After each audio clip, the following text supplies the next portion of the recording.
Today on the Diz List, we count down the top 5 attractions that are the most Disney at Walt Disney World.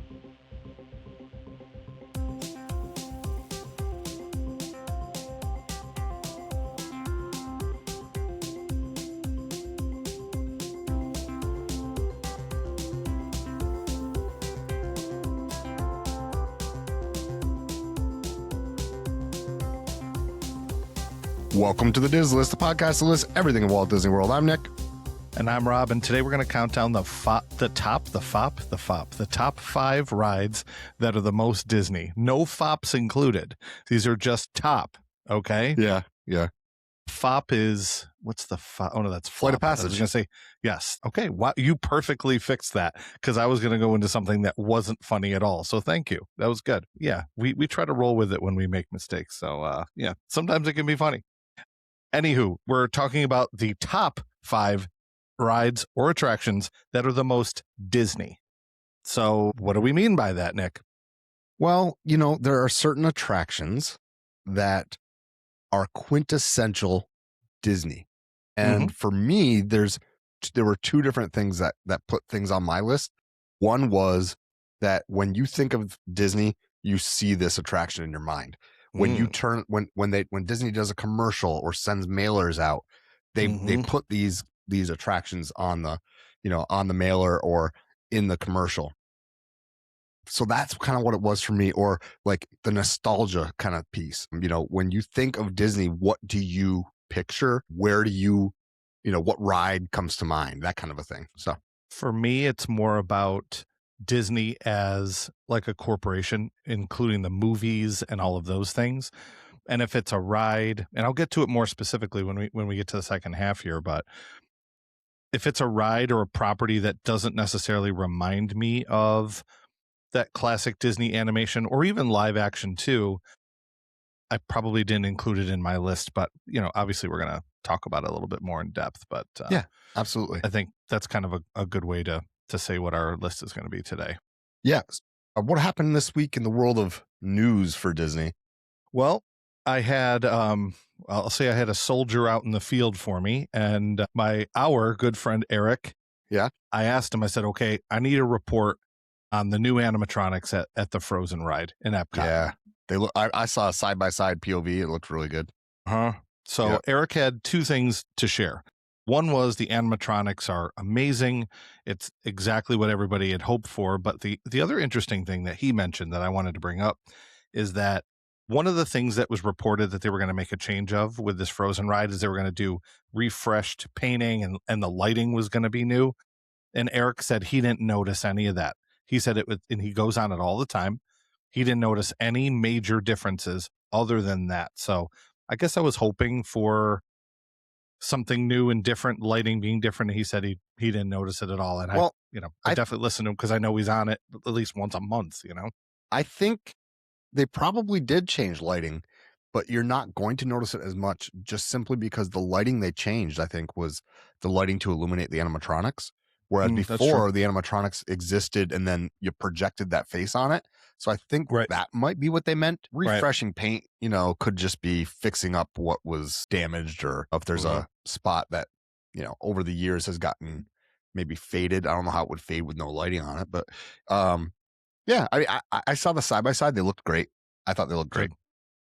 I'd be curious of seeing a side-by-side of the interior projected face from a month ago versus when they first opened. Like how much difference and how much did it deteriorate?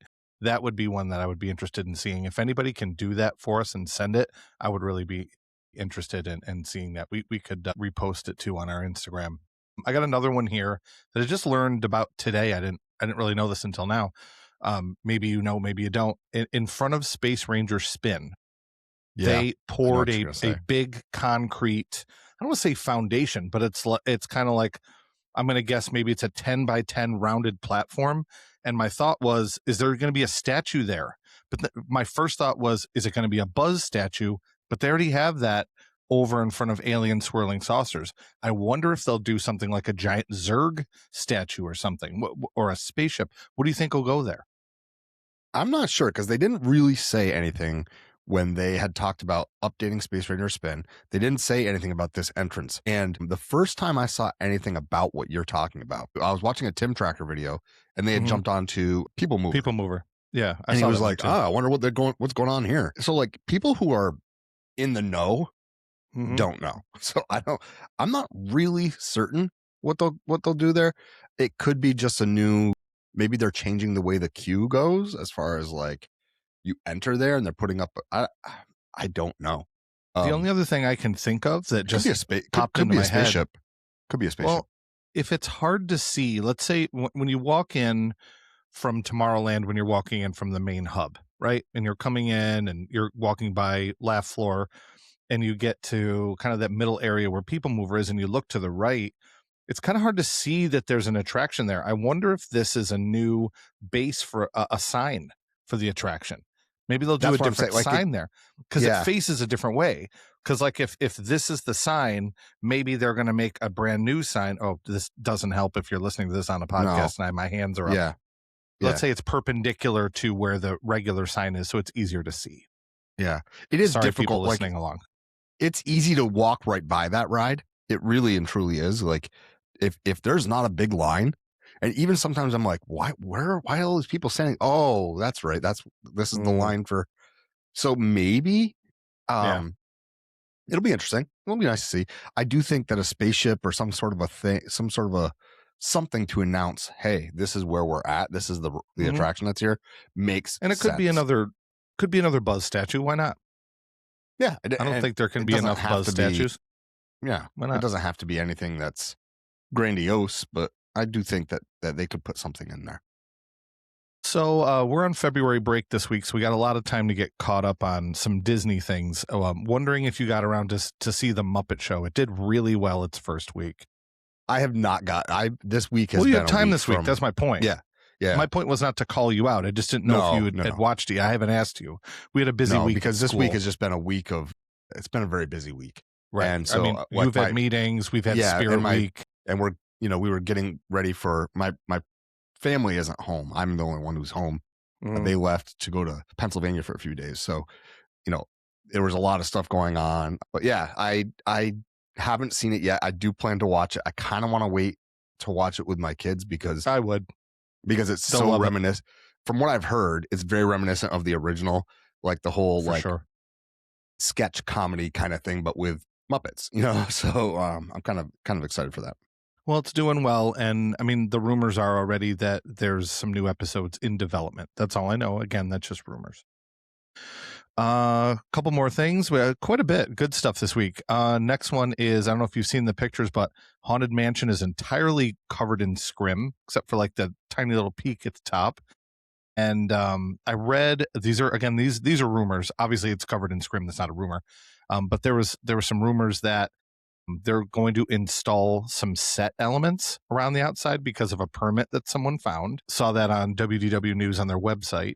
And then the other one was, one thing they're looking to do now is clearing some trees and shrubs around the general, what we'll say, property of the Haunted Mansion. So have you seen that image with it almost entirely covered? Yeah. I mean, I wonder if it's lighting. If they're changing the lighting to be uplighting on because that can kind of like be spooky-ish and stuff like that. Yeah, definitely. If they do that. The other thing is like, if they are going to be putting in, if attractions are going behind there, if attractions are going on, and if there's a pathway, a walkway that's going in either I guess side, that would be to the east of it or whatever. Well, that's the one we said in between by the bathrooms. Right. But there's a rumor that it also could go to the left where the either way is. Because they had talked about that they're going to possibly make the queue go in a different spot, right? Mm-hmm. So around back even.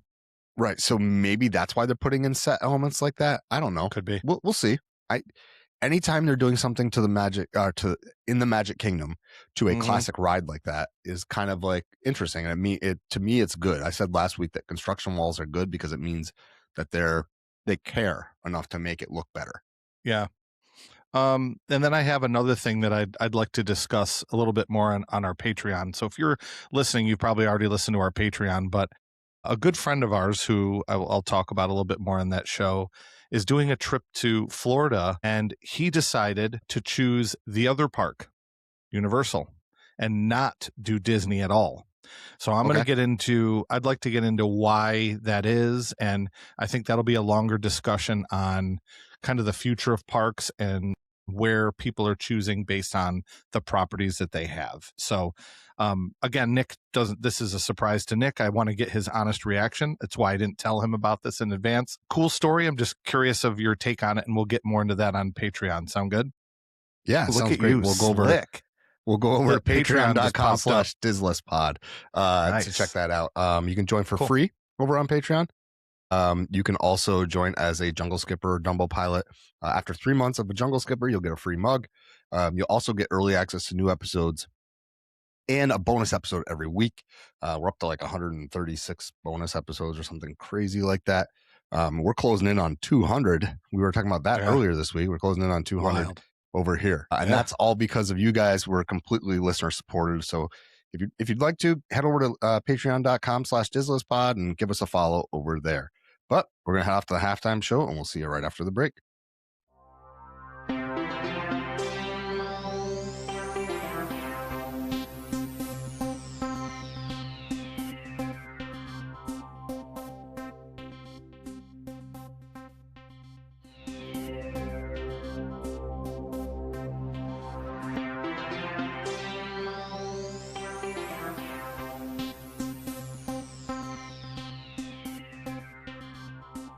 Welcome back. This half of the show, we're going to talk about our top 5 things or attractions, I should say, at Disney World that feel the most Disney to us. Mm-hmm. So what do you think that'll be? Based on your initial description, yours is slightly different from mine.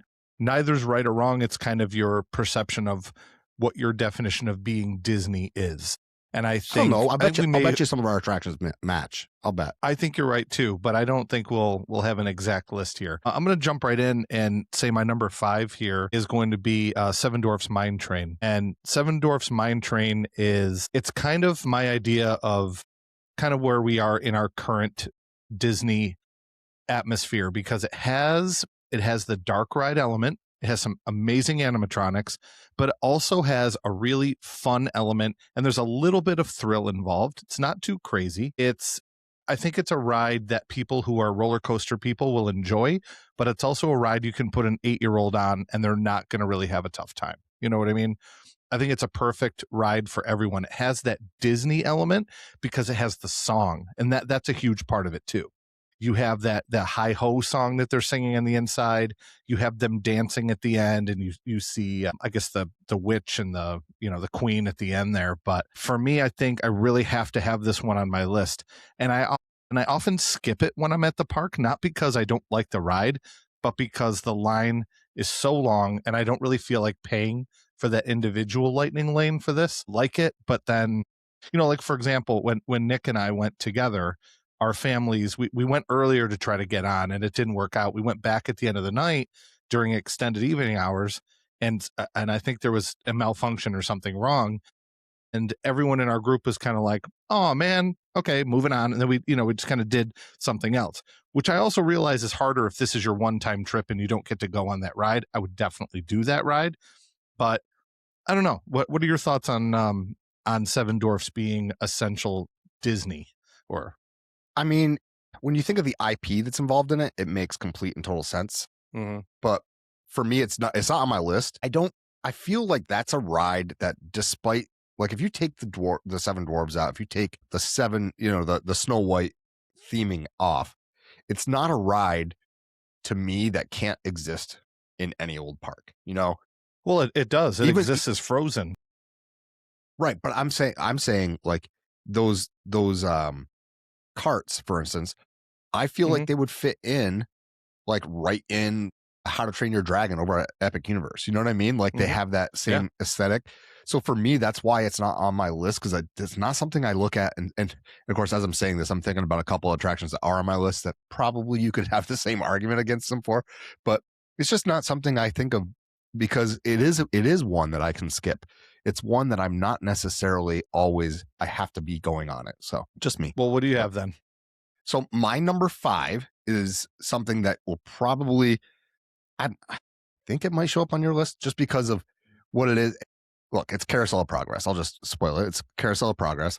I think that Carousel of Progress is quintessential Disney because of how old it is, because of whose hands were on it, right? Mm-hmm. Because of what it depicts is so, it's exactly what Walt's vision of like mixture of attraction and storytelling all in one big giant like conglomeration. You know what I mean? Mm-hmm. And so for me, it is a ride or an attraction that I never skip. It's one that I have to do. I have to clap along. I have to sing along the whole nine, you know. And for me, I'm really excited that they're going to bring that Walt animatronic. And I just think that it is quintessential. There's a reason that that's the one that's going to get the Walt animatronic, right? Mm-hmm. To me, that it's just quintessential Disney. So that's my number 5. I don't know if it's on your list, but No, and I don't disagree with you. All 5 of mine are rides. okay. And this one, I mean, could you consider it a ride because it spins? Sure, but it's also, it's an animatronic show. But it is definitely quintessential Disney. When I created my list, I was thinking more of like Disney animation. If you think of the Disney company and Disney properties through time, which ones seem to be the most Disney? But I also agree with your definition where if you're looking at Walt specifically to being the most Disney, absolutely. He had his hands on this. This is he did this for the World's Fair. My father saw it at the World's Fair in New York whenever, I can't tell you exactly what year off the top of my head, but it's just kind of cool that that attraction's been around so long, and it was definitely one that Walt put together. That's why his name's on top of it. Right above it, it says Walt Disney's because that's literally that he created. So it kind of leads me to that similar time frame. And I think I'm happy this ended up on my list. And I didn't just put it here because I throw some shade at this ride sometimes. And no, it's not Jungle Cruise. That's not on my list at all. It's Peter Pan. So Peter Pan, I think it's such a classic Disney property. And that ride is just such the quintessential. No, quintessential. There's no coincidence here. It's definitely Peter Pan. So Peter Pan, and when you think of Disney World, you think of Tinkerbell. Peter Pan's flying around. Here we go. They use that all the time for all the marketing. So Peter Pan is such an important part of the company. And that ride, although it's not really a thrill ride and it's not necessarily my favorite, it's definitely one of the top in my mind when I think what is a quintessential Disney ride. It's going to be, Peter Pan's Flight. So it definitely serves a purpose, and I'm glad I can share something positive for that ride because a lot of times it's, we don't like it because of this. We did talk about that ride a little bit with queues that we don't mind waiting in, and you discussed it quite extensively and how great of a queue that is, and I completely agree with you on that. So my number 4 is Peter Pan. It's not on my list. It's on my honorable mention.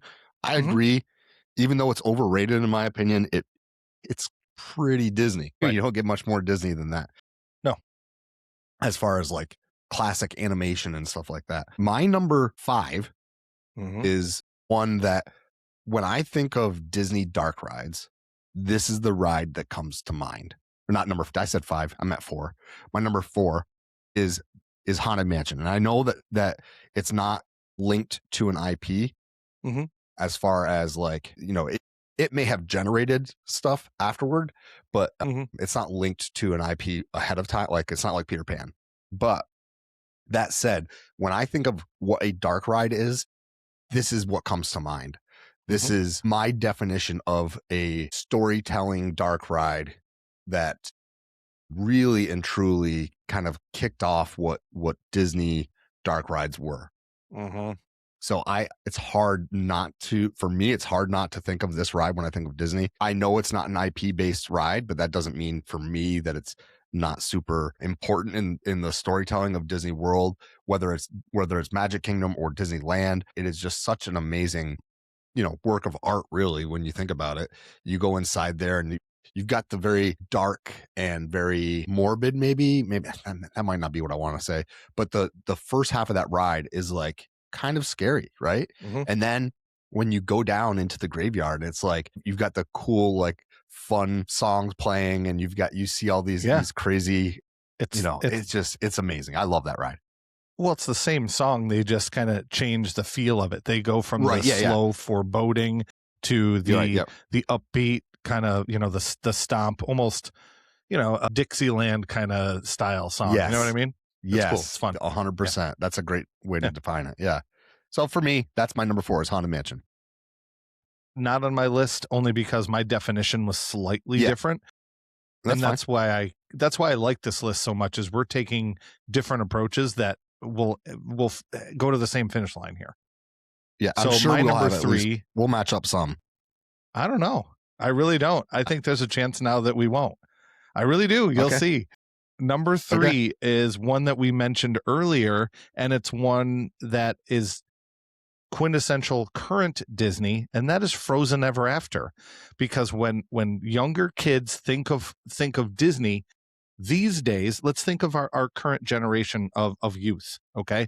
All the way from like my daughter, who's 18, all the way down, Frozen was such a big part of their lives. And now that those rides have been updated and refreshed, it's now going to level up even more. So those people like my daughter and her age group who are coming back and visiting now that they're going to travel with their friends on their own, they're going to make that an absolute must, because it's such a important part of their childhood.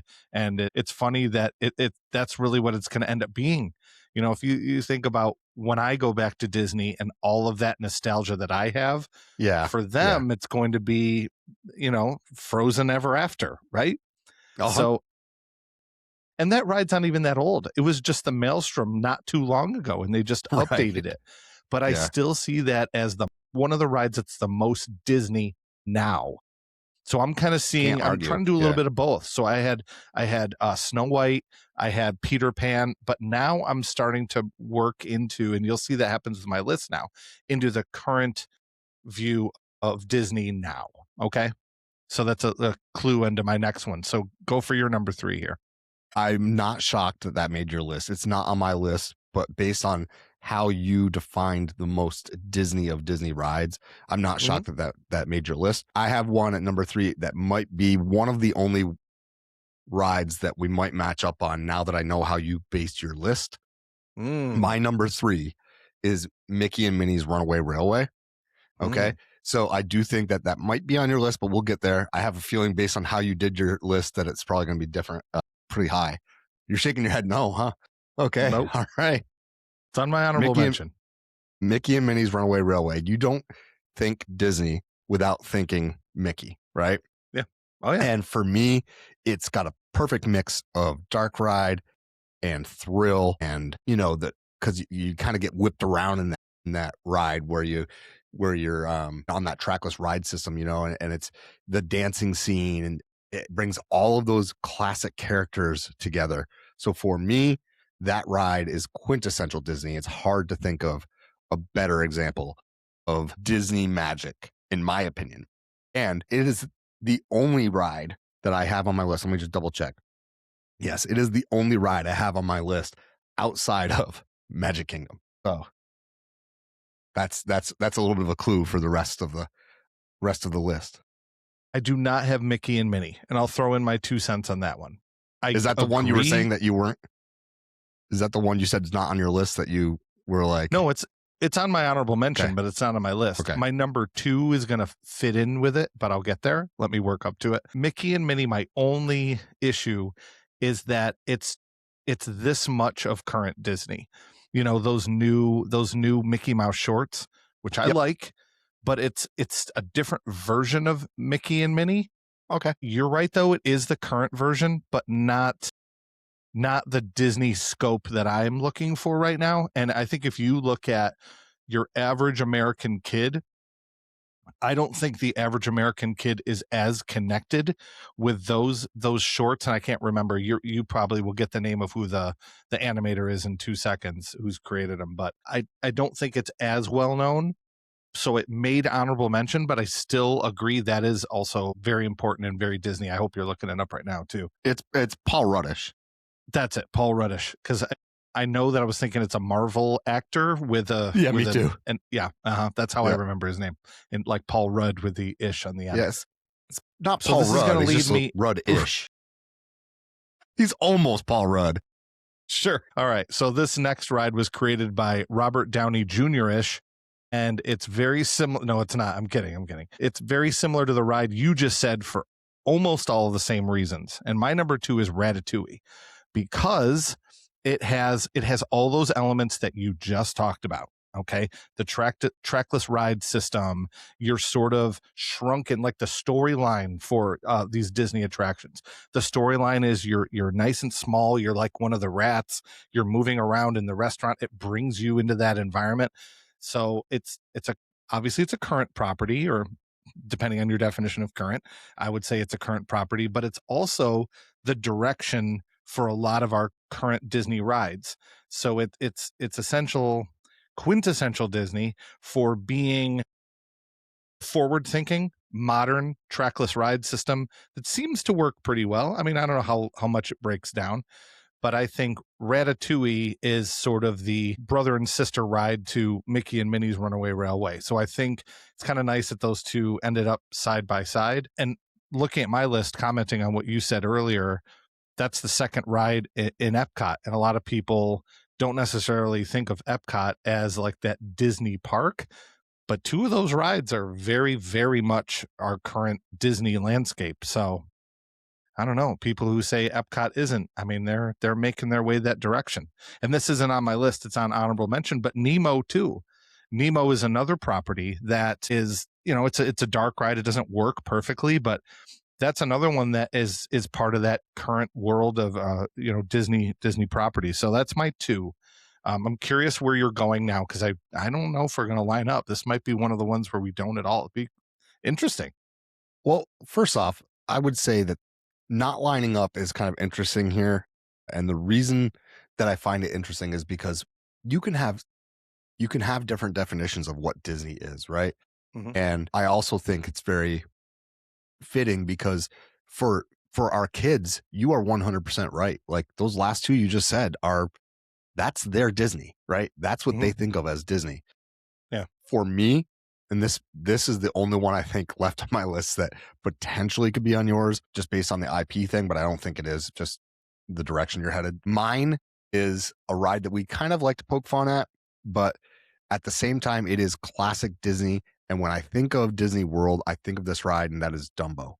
Dumbo the Flying Elephant. That ride is just so reminiscent of every kind of like amusement park I have ever been in.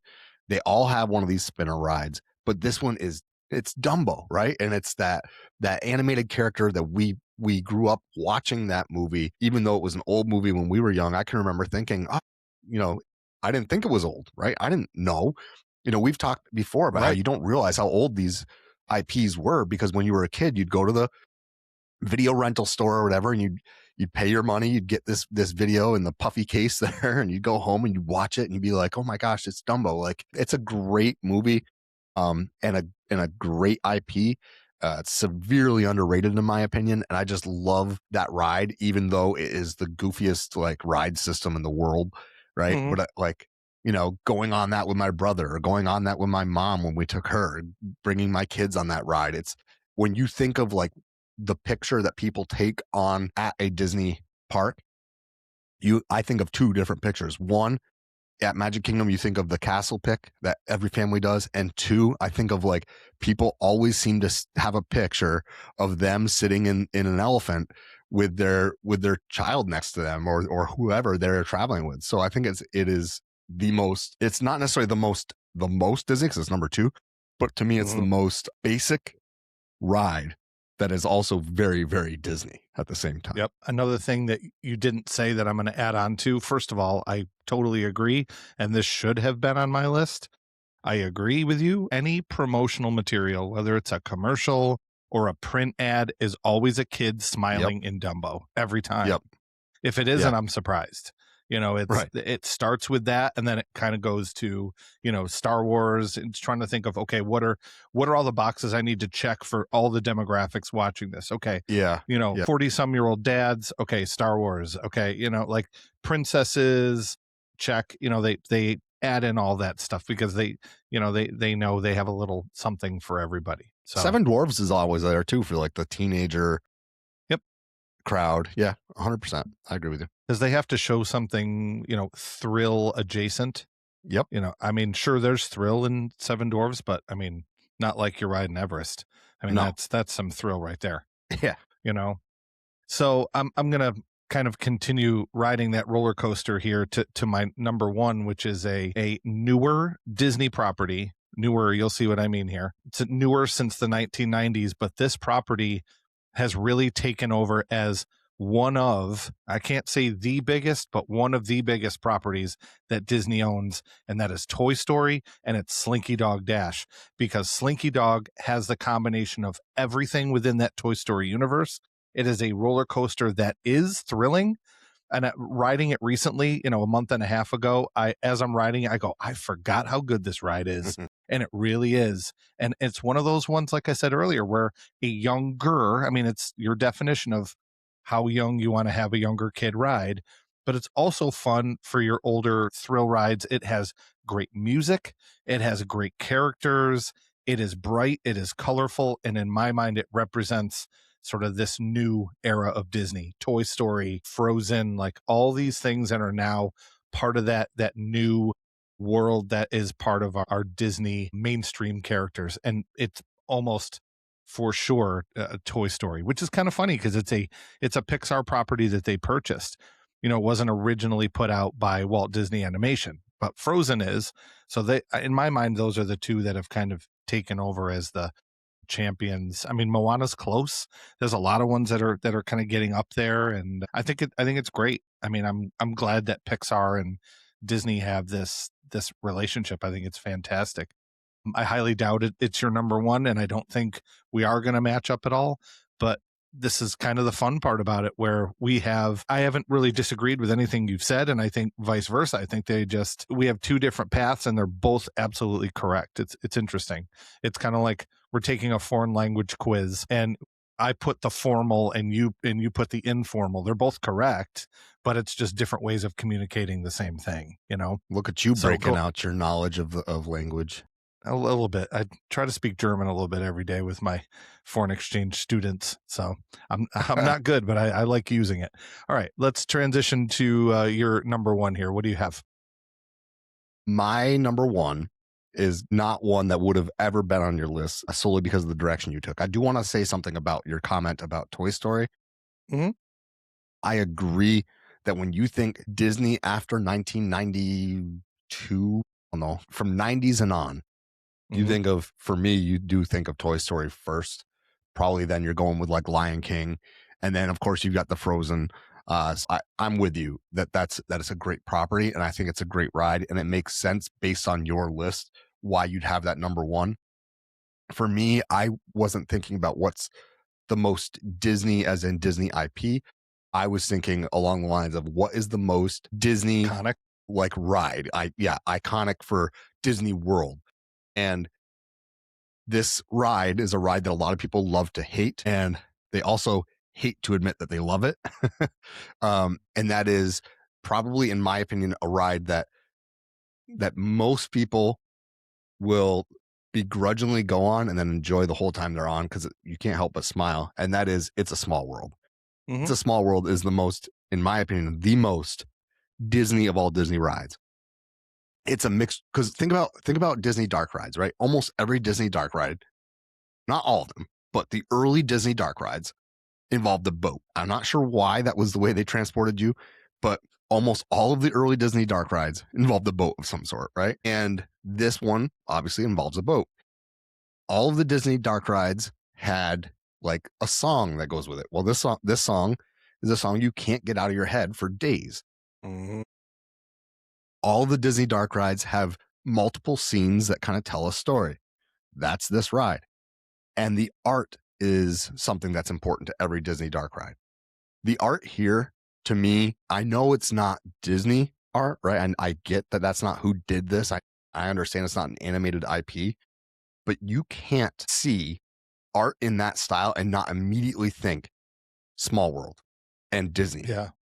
I mean, you hear that song and you think Disney. You see that silly hippo that's got one eye closed. You see the dancers. You see the kids in the, at the end, the closing scene, that white room, like you can't help but think Disney when you think of that ride, and you can't get on that ride without feeling like, wow, I'm like at that place, it really is magical. So for me, 100%, the most Disney of Disney rides is It's a Small World.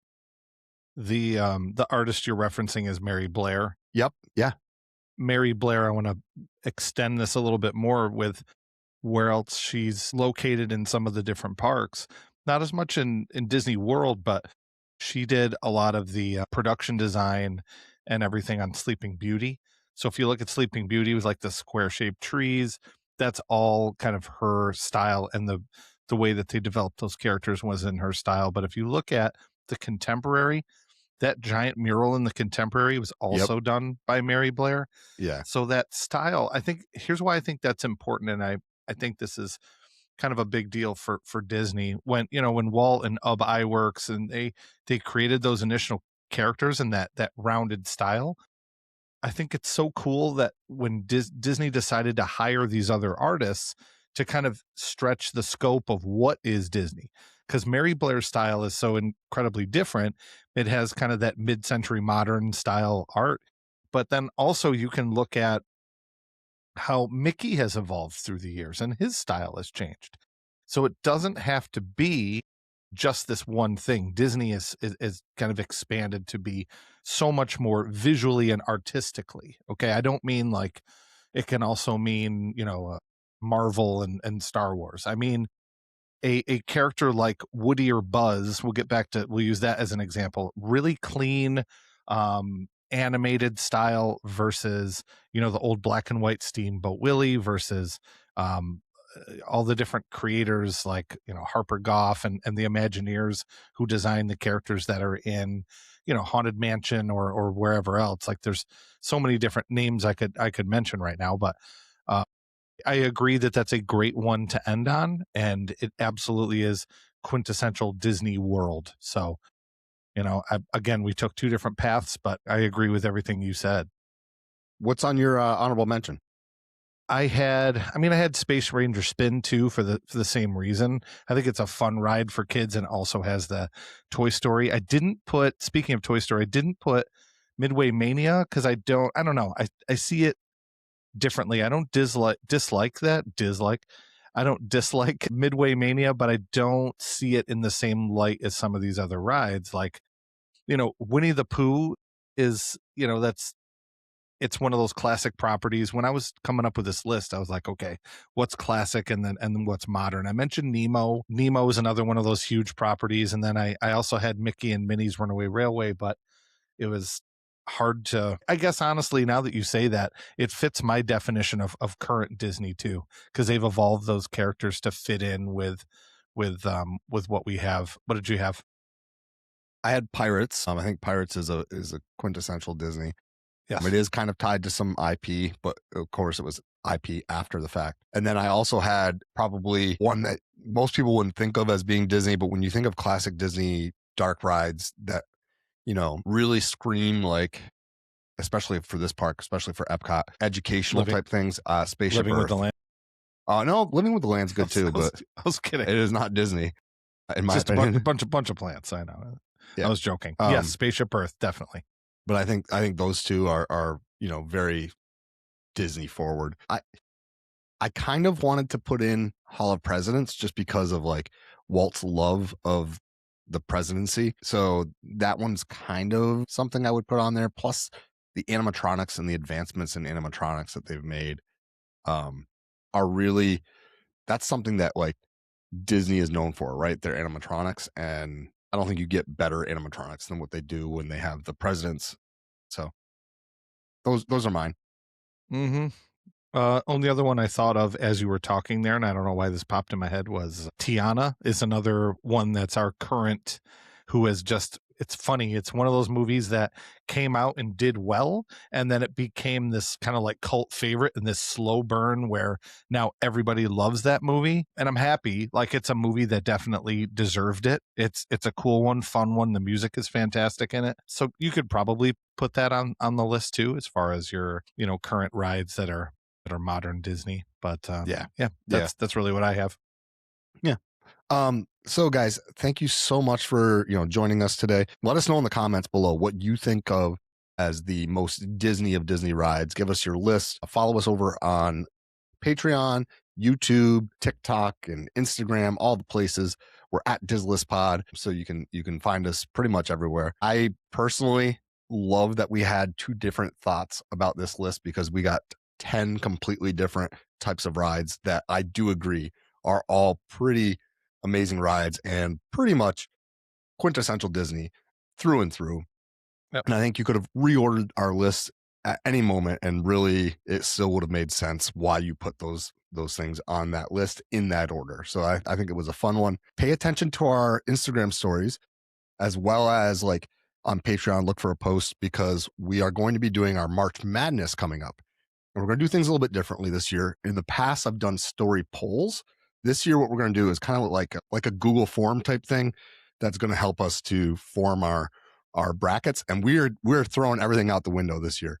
We're randomly assigning things. It could be anything, and we're randomly assigning them to each other. So there's no ranking system.